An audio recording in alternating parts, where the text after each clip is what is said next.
pag-usapan at pagdesisyonan kung paano ninyo haharapin ang hamon ng pulubi serbisyo. Isaalang-alang ang mga sumusunod. So sa inyo, grupo ha, kayo dapat ninyo mag-i-discuss o sabutan. Hindi lang mag-inusada, dapat grupo mo. Kay grupo man mo ipag-group na po. Nag-iinom na po. So ito, dapat ang iyong susunod.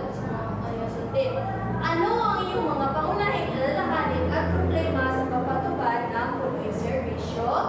Paano ito maka-epekto sa inyong kabuhayan, pamilya at komunidad? Sa iyong palagay, makatulungan ba ang patakaran ito? O bakit hindi? Nag-identihan na tayo mga bata? Opo, teacher. Oo. Kung talagang natutunan ngayon, may isa pa ako pagsulit na dapat ninyo sagutan. Kumuha lang kayo ng isang papel at sasagutin nyo ito. Wait lang class ha. Profile. Ayaw mo ba? Tabi nila. Paminaw.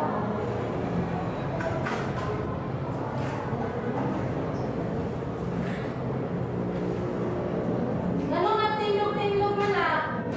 Ayaw pag sit down, sit down.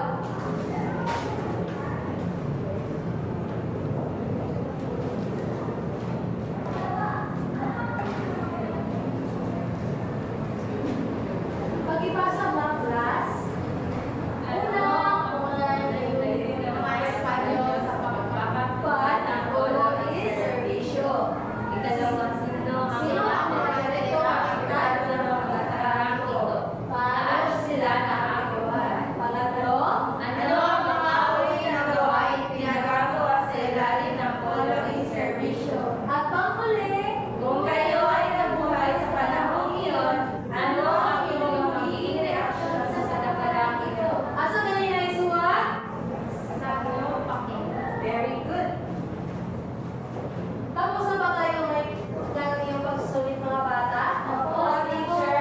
Kung ngayon tapos na, pakikuha nga ng iyong kwaderno, notebook at pakisulat ang inyong akdang aralin na dapat ninyo ansiran sa inyong balay.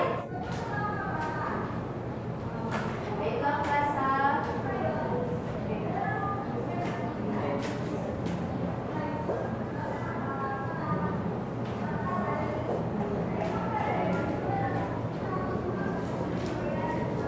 Pag-ibasa nga mga bata,